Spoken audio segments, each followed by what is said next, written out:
KumaHebheru isahluko sokuqala soqala ukufunda evesini lokuqala. uNkulunkulu esekhulumile endulo kokhokho nabaprofethi ngamathuba amaningi nangezindlela eziningi, ekugcineni kwale mihla ukhulume kithina ngendodana ayimise ibe yindlalifa yakho konke owadala ngayo futhi izwe, yona ethi ingikubengezela kwenkazimulo yakhe, ifuze yena uqobo, iphasa konke ngezwi lamandla ayo, isiyenzile ukuhlanzwa kwezono, yahlala ngakwesokunene somkhulu kweliphezulu, seyabankulu kunezingelosi, njengalokhu igama eliyifa layo likhulu kunelazo. Ngokuba yiyiphi yezingelosi ake asho kuyo ukuthi, uyindodana yami wena, namuhla ngikuzele na, nokuthi ngiyakuba nguyise kuyona, yona ibe yindodana kimi na? Futhi mhla engenisa oyizibulo emhlabeni uthi, nezingelosi zonke zikaNkulunkulu mazikhuleke kuye. Ngezingelosi uthi, owenza izingelosi zakhe zibe yimimoya, izikhonzi zakhe zibe ngamalangabi omlilo. Kepha ngendodana uthi, isihlalo sakho sobukhosi, Nkulunkulu, singesaphakade naphakade.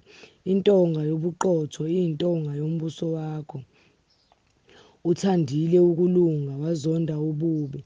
Ngalokho-ke uNkulunkulu, uNkulunkulu wakho, ukugcobile ngamafutha enjabulo ngaphezu kwabafowenu, nokuthi wena Nkosi, ekuqaleni wabeka isisekelo somhlaba, amazulu angumsebenzi wezandla zakho, wona ayakubhubha, kepha wena umi njalo.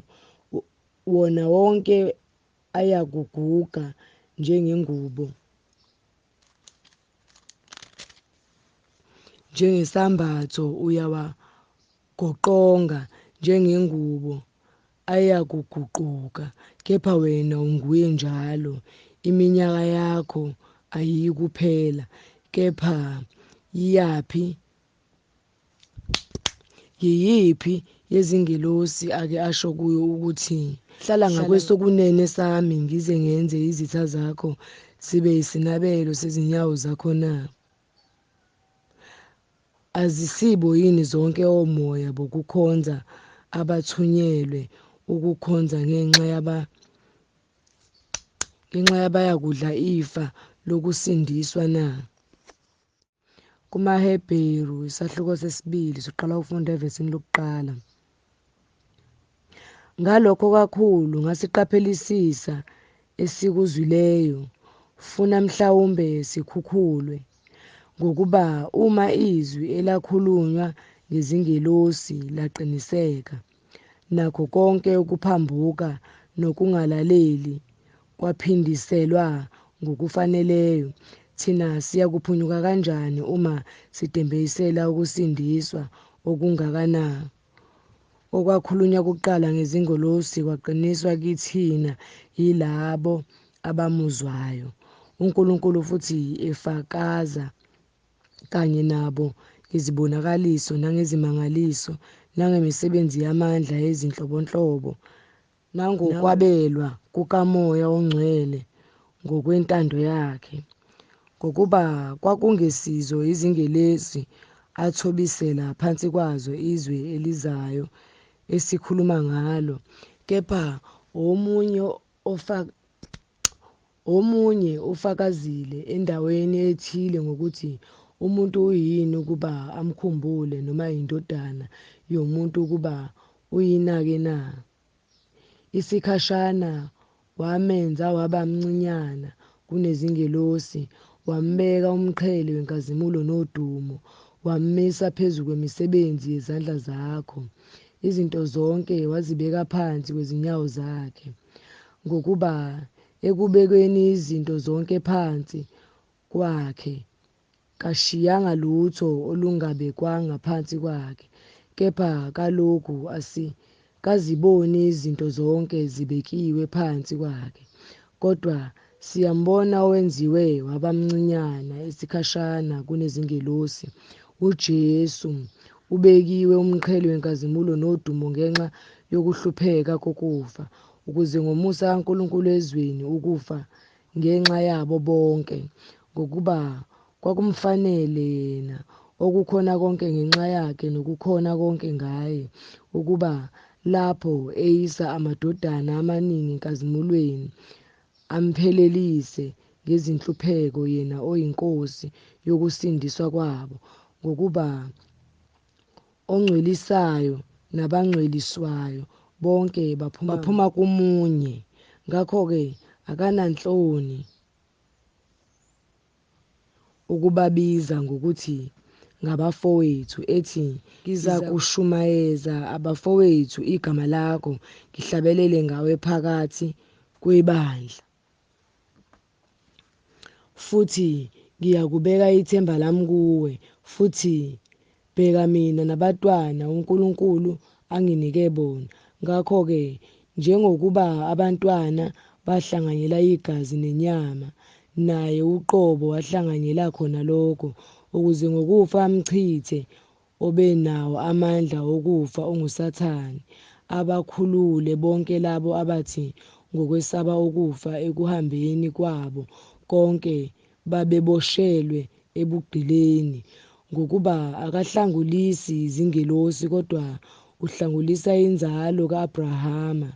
Ngakho-ke kwamfanela ukuba abe njengabafowabo kukho konke, ukuze abe ngumpristi omkhulu ohawukelayo nothembekayo kokukaNkulunkulu, kube yinhlawulo yezono zabantu, ngokuba lokhu wahlupheka yena uqobo elingwa, unamandla okusiza abalingwayo.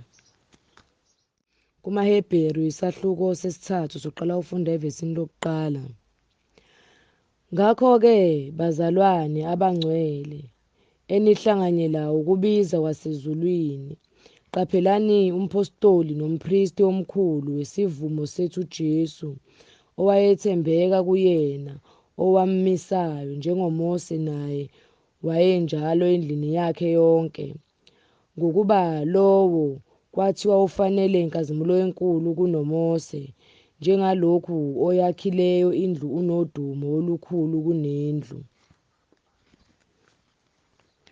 Ngokuba yileyo ndlu yakhiwa ngothile, kepha owakha konke nguNkulunkulu. UMose kambe wayethembekile endlini yakhe yonke njengenceku, kuze kube ngubufakazi balokho obekuzakukhulunywa, kepha uKristu uthembekile njengendodana phezu kwendlu yakhe, esiyindlu yakhe thina, uma sibambisisa isibindi nentokozo yethemba liqine kuze kube sekupheleni. Ngalokho njengokusho kukaMoya oNgcwele ukuthi, namuhla uma nilizwa izwi lakhe, ningazenzi lukhuni izinhliziyo zenu njengasekucunuleni ngosuku lokulingwa ehlane, lapho oyihlo bangilinga bengihlola, noma bebona imisebenzi yami iminyaka engamashumi 40. Ngalokho nganengwa yileso sizukulwane, ngathi bayaduka njalo njalo enhliziyweni yabo, abazazanga izindlela zami, ngaze ngafunga ekuthukutheleni kwami, ngathi abayikungena ekuphumuleni kwami. Xwayani bazalwane ukuba nakoyedwa kini kungabikho nhliziyo embi engakholwayo emhlubukisa uNkulunkulu ophilayo, kepha yalanani imihla ngemihla kusathiwa namuhla, ukuze kungabikho kini owenza lukhuni ngokukhohlisa kwesono, ngokuba sesingabahlanganyela kuKristu uma sibambisisa ithemba lethu lokuqala kuze kube sekupheleni.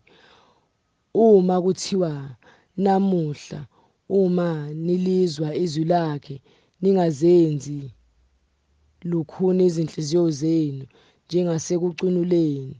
Pho-ke yibaphi abezwayo bacunula na? Akusibo bonke abaphuma eGibhithe ngoMose na?